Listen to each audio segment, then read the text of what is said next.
Man, it's been a long time since a One Piece discussion. This time I get to discuss a chapter again and not just a theory. And I apologize, I know it's been very slacking with these One Piece theory videos, with my YouTube videos in general actually. But I've been working a lot on Twitch, and I've been making a lot of progression, I've been making a lot of traction, so I'm putting more of my focus on that. So yeah, now that you got my excuses out the way, let's get started with the video. But bro, this chapter is fire. First of all, big shout outs to homie Franky. We got to finally see the real design of the numbers, and we get the discovery of a new race in the One Piece world. The failed giant race? So that's what Oars was. You know, when I think about it, I think I like the term the demon giants better. I think Tekken was the one that came up with that name, but I prefer that name, the demon giants, over the failed giants anyway. That one just has more que de quoi, you know what I mean? I butchered that pronunciation, whatever. Anyway, so this chapter was hype. First off, the cover page, I'm getting sick and tired of this cover page. I don't hate Pound, I don't hate Lola, I don't hate Japone, I don't hate Beijing. But I'm really getting tired of these cover pages. Yeah, just let Pound see his daughters, damn it. It finally just shows and prove that, yeah, he's their father. I don't know, showing two babies, twins, proves that you're their father. Those could be any twins. It's like you're showing them that they're girls, like those two just look like two unfried pieces of dough underneath a blanket. I'm done talking about the cover page, let's get into the actual chapter.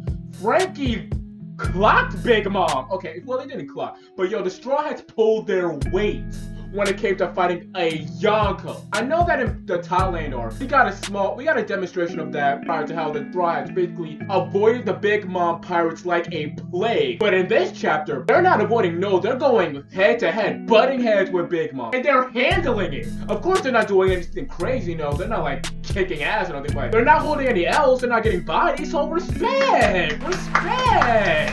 Okay, especially to my boy Franky. Doing that radical beam, firing a Kamehameha on Big Mom. I'm gonna say Unibeat because Big Mom has a character called Franky Iron Man in this chapter. And I hope that was intentional. I really hope that wasn't error by the translation part. Now, from the hidden message that this chapter is giving us two things. One, this war is going to be a very long arc. This war is going to last a long time. About a good couple months to half a year, I can imagine. Because we've got so many enemies. And if Oda wants to do it right, he's going to have to flesh out the battles.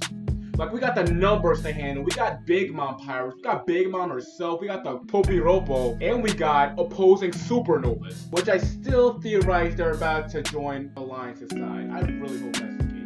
But this chapter is also saying, like, who the Straws are going to be fighting, too. Luffy's basically confirmed that, yeah, I'm about to go get Kaido's ass, but it also confirmed that the Straws are going to be taking care of King and Queen. Also, they're going to be fighting the numbers and the rest of the fathers, like the gifters, the pleasures, all. And that's fine, that's fine. But you know who I really want to see fight the big dogs? You know who I would prefer to see fight the other commanders? Law and Kid. Those two need a reputation boost, and they need something in order to make them more notorious. I'm talking about taking on Yonko commanders. And I know that King and Queen are still Yonko commanders there. I know Smoothie is there too.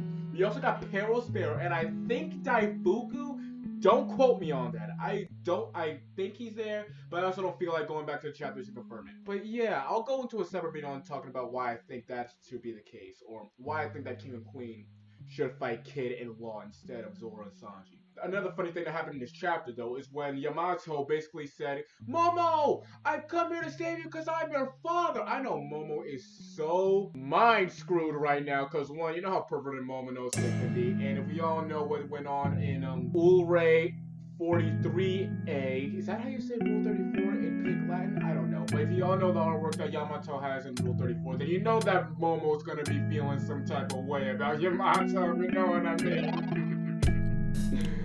And also the fact that this woman is the daughter of, well, I don't know, let me show my respect, the son of Kaido, gotta show my respect. And the fact that he's saying, oh, I'm your father, I'm Odin.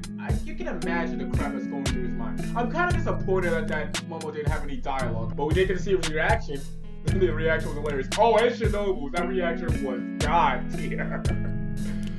Oh, but man, and Zoro, we got to see the boy Zoro in this chapter too. I mean, Zoro was just taking care of the father, smiles and pleasures, but of course, he didn't have any sort of serious damage on him. It seemed like he was handling himself. I mean, he's Zoro, he's a guy, he's a goat. What would you expect from him?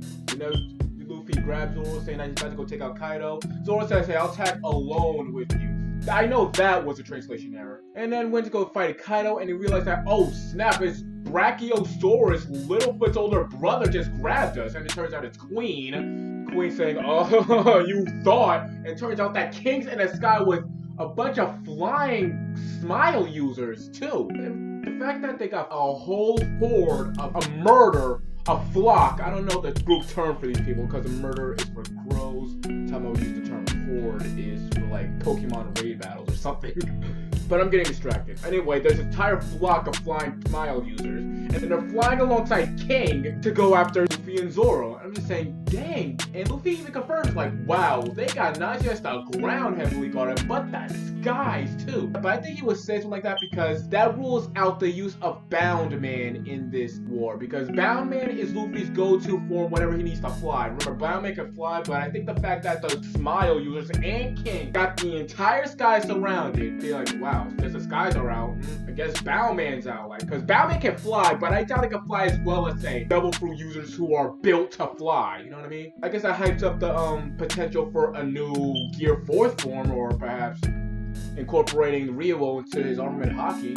I mean, that was the whole point of like his training in Udon prison, right? But anyway, big shout out to Robin too. Robin and Franky's teamwork. We don't get to see the Straw Hats teamwork that much too. But whenever we do get to see it, it's a sight to behold. It's a treat. And not to mention Jinbei's participation in it too. Like the choreography and the teamwork and the trust between them and Jinbei's immediate arrival into the crew. And they're able to perform off each other so flawlessly. It's just amazing too. Like Robin used her Devil Fruit powers, Delphinum. I don't know, that's how I pronounce it. I'm sure I'm butchering it, but close enough. Uses it to flip Big Mom over and over the edge of the Onigashima Palace, and I think she fell out or just crashed into the wall, whatever. Either way, that put Big Mom down for about a millisecond.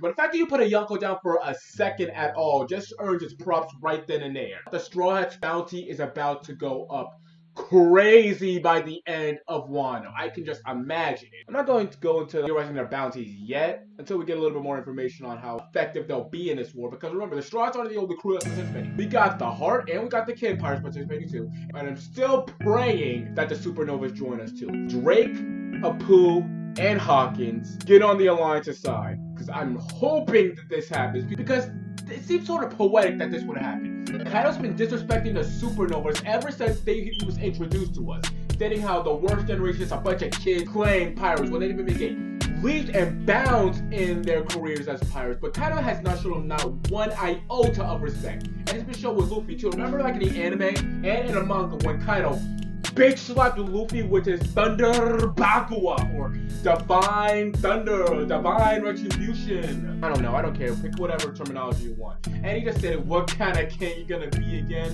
And he just completely disrespected the entire worst generation thing. Worst generation. What's so worst about them? And he's saying that too, even though Blackbeard's a Yonko. Like, we're like Kaido. Would you be saying that to Blackbeard too? That should be a theory video. Blackbeard versus Kaido. What would happen? And if another supernova comes into Wano, I bet my dog it's going to be Blackbeard. Or Yarouge, because no one knows where the hell Yarouge is right now. But anyway guys, that's going to be the end of this video. If you like this video, be sure to like, comment, and subscribe. Share this video with your friends. And the homie Barricade made this music, so if you vibe with this, be sure to check out his channel. His link's going to be in the description down below.